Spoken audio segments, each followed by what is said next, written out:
Good evening. It has been 8 weeks since our nation embarked on a coordinated, enhanced response towards combating the coronavirus pandemic after we recorded our first 2 confirmed cases.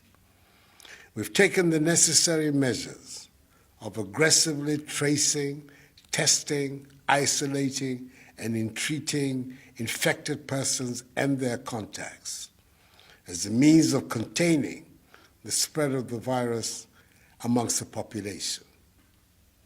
Measures such as the temporary partial lockdown of Accra, Tema, Kumasi, and Kaswa, the adherence to enhanced hygiene and social distancing protocols, the ban on public gatherings, and the closure of our schools and our borders have imposed considerable difficulties on all of us.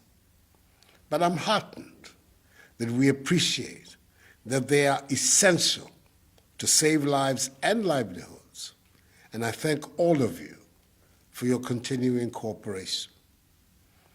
As of Wednesday, 6th May, a total of 135,902 tests had been conducted, with our country's total number of confirmed cases standing at the time at 3,091, with 303 recoveries and, sadly, 18 deaths.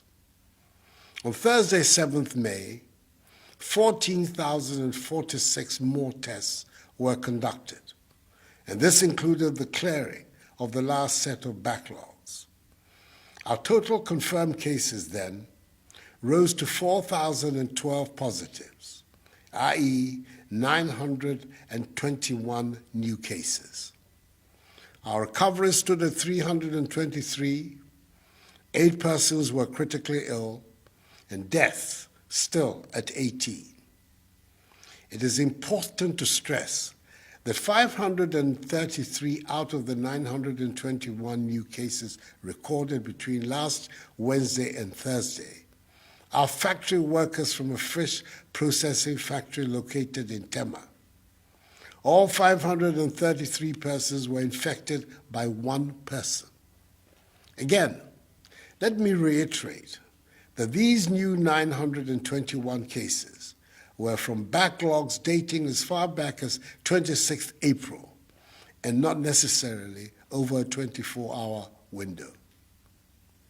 The coming on stream of 7 more testing facilities across the country to complement the efforts of the Noguchi Research Institute, the Kumasi Center for Collaborative Research, and the National Public Health Reference Laboratory at the Kolebu Teaching Hospital have meant that we have been able to clear all the backlog of tests, and the reporting on the cases of infections since Friday, 8th May, is now current. On Friday, a total of 5,253 tests were conducted, with 251 positives. On Saturday, 2,255 tests were conducted, with 266 found to be positive. For today, Sunday, a total of 3,045 tests have been done, with 160 testing positive. These relatively lower daily numbers of infections are welcome and reinforces the fact that the measures instituted to help reduce person-to-person contact and help defeat the pandemic are working. So, as of today, Sunday, 10th May, the country has conducted a total of 160,501 tests, with our total number of infections standing at 4,700, with 494 recoveries, 5 persons being critically ill, and 4,179 persons responding to treatment. 22 persons, virtually all of them with underlying illnesses such as hypertension, diabetes, and chronic liver disease, have unhappily died. We must understand that the more people we test for the virus, the more persons we will discover as positive, and thus have the opportunity to isolate and treat them. If you do not test people for the virus, you will not find the persons who are positive, let alone isolate them from the population and treat them and prevent them from spreading the virus. Indeed, had we not been proactive in undertaking enhanced contact tracing of infected persons and had relied solely on testing persons who reported to hospital, which is the practice followed by some other countries, i.e. routine testing, our total case count would have stood at 1,413. The other 3,232, i.e. two-thirds of the population of positives, would have been undetected and still be within the population, unknowingly infecting others. I know some political actors will want you to believe that our current numbers represent a failure on the part of government. Do not begrudge them. They need to make such comments for their political survival. On the contrary, we must be emboldened in the knowledge that the 4,700 persons infected so far with the virus have been identified, taken out of the population, isolated, and are being treated. The implementation of our strategy of aggressively tracing, testing, and treating is our surest way of rooting out the virus. This early identification of persons with the virus ensures that they do not spread the virus to others. We are provided with the opportunity to treat them, and it helps us to understand better the dynamics of the virus. The rapid implementation of all of our policies has resulted in our low infection, hospitalization, and death rates, some of the lowest in Africa and indeed the world. We certainly must be doing something right in Ghana. Our country has administered more tests per million people than any other country in Africa. And in fact, the World Health Organization, WHO, has reached out to us to share our sample pooling experience with other African countries so they can adopt this strategy and also ramp up their testing capabilities. It is thus vital that we continue to maintain the measures of enhanced hygiene and social distancing protocols to contain the spread of the virus, as they are the surest way to a quick return to a life of normalcy.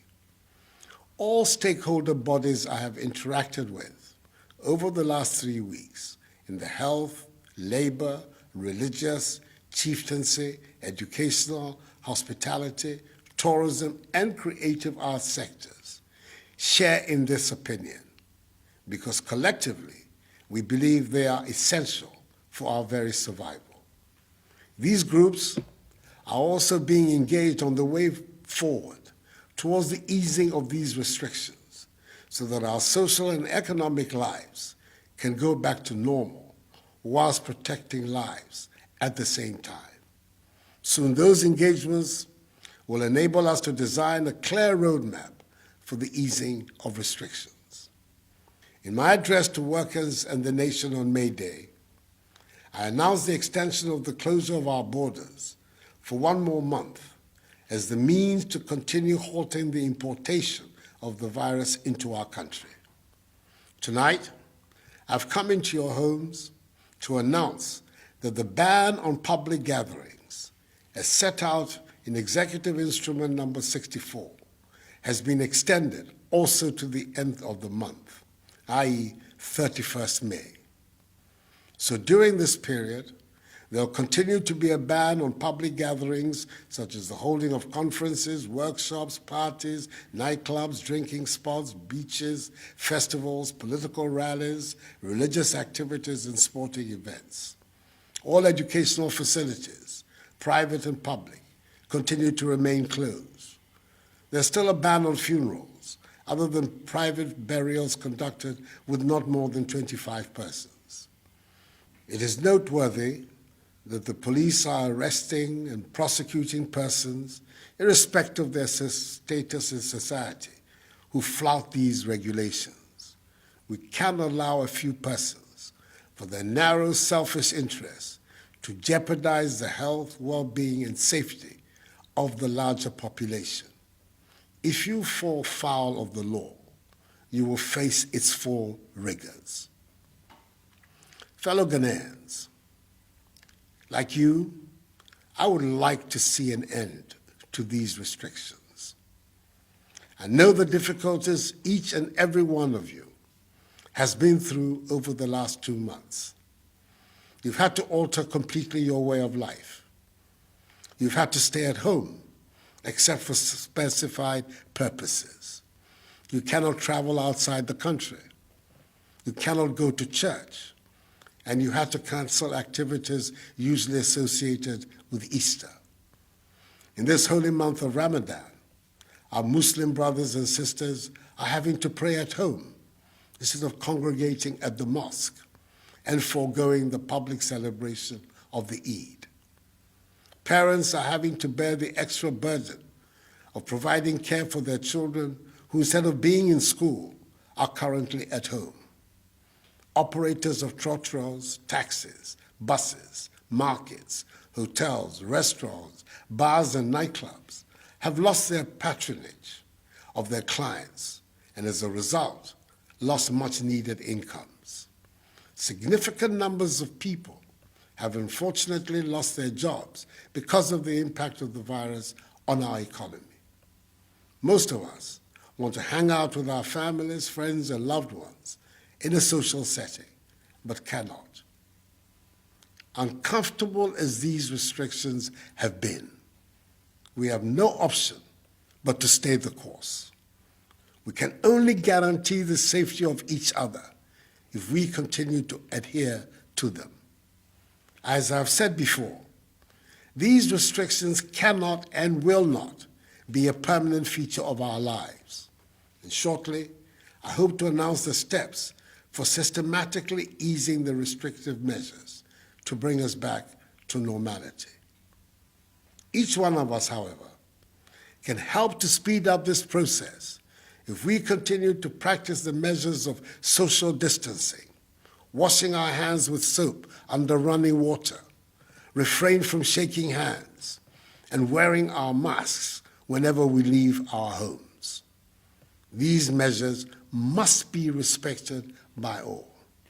We do this not just for ourselves, but also to lessen the workload on our health workers, who continue to be at the forefront of caring for those affected by the virus and caring for the sick in general. On our part, in addition to the incentive package instituted for all health workers, government has so far distributed the following to healthcare facilities across the country: 4,240,719 gloves, 2,576,333 nose masks, 60,823 goggles, 60,132 liters of sanitizers, 50,770 head covers, 41,992 gowns, 41,000 medical scrubs, and 30,783 N95 face masks. Further, we extended this gesture to other frontline actors engaged in the fight, with the presentation of 5,000 PPEs to members of the media. And tomorrow, Monday, 11th May, 10,000 domestically produced face masks and more money will be delivered to the National Commission for Civic Education to enhance its capacity to undertake the important work it is already doing. Let me once again thank the healthcare workers, including all those responsible for the tracing, testing, and treating, for their heroic contribution to the fight against the pandemic. They will be long remembered in our history. In advance, I say a hearty aiko to the Ghana Registered Nurses and Midwives Association, which celebrates its 60th anniversary on Tuesday. This weekend, I chaired a 3-day cabinet retreat at Peduase Lodge to examine in detail measures aimed at reviving and strengthening our economy. I'm happy to reiterate that government is putting in place a resilience and recovery plan with the overarching aim of finding more resources to strengthen the productive sectors of the economy, to ensure sustained economic activity. We're rolling out a soft loan scheme of 600 million cedis in this month of May to support micro, small, and medium-scale businesses. And as you know, the commercial banks, with the support of the Bank of Ghana, have also instituted a 3 billion cedi credit and stimulus package to help revitalize industries, especially in the pharmaceutical, hospitality, service, and manufacturing sectors. The Minister for Finance is working tirelessly to find additional resources to supplement these amounts, including the resources to finance the construction of 88 district hospitals, Agenda 88, and 7 regional hospitals, which he will announce at the appropriate time to Parliament and the nation. Before bringing this address to an end, it is critical that I raise one significant side of the fight against this virus, which has not been given enough emphasis, but has to do with the change in attitude that will impact on our lifestyles. That has to be one of the permanent legacies of the pandemic. We have to improve our hygiene, our fitness and exercises, our eating, generally our style of living, which will boost our immunity to disease and the virus. For instance, we're told that the key vitamins that fortify our immune system are vitamins A, B6, C, and E. Fortunately for us in Ghana, all of these can be found in many of our foods, such as oranges, kontomire, millet, cashew nuts, crabs, plantain, okra, dawa, brown rice, and mushrooms. Following a good diet, patronizing our healthy foods, exercising regularly, ensuring our personal hygiene, and improving our lifestyle habits should become part and parcel of our daily routines, which will help bolster our immune systems and help us in the fight against the pandemic. Fellow Ghanaians, this virus, as we have seen the world over, is no respecter of persons and has wreaked its havoc on every country on the planet. We can defeat it if we continue to look out for one another and remain each other's keeper. We're fighting a common enemy, and it is imperative that we do not allow religious, ethnic, or political differences to get in the way of certain victory. So we cannot allow a few persons who wish to use these differences to scuttle our collective fight to succeed. Over the course of our history as a people, we've had to overcome several trials and tribulations: slavery, imperialism, colonialism, tyranny, and dictatorship. And we have overcome them all, so that, with the help of the Almighty, we are today building a free, independent state, a state that, despite the urgency of the crisis, is governed by democratic institutions and respect for fundamental human rights, especially freedom of speech. That is as it should be, for we are determined in our generation to realize the dreams of freedom that animated and inspired the founders of our state. I'm confident that we will overcome this pandemic as well. This too shall pass, for the battle is the Lord's. May God bless us all in our homeland, Ghana, and make her great and strong. I thank you for your attention, and have a good night.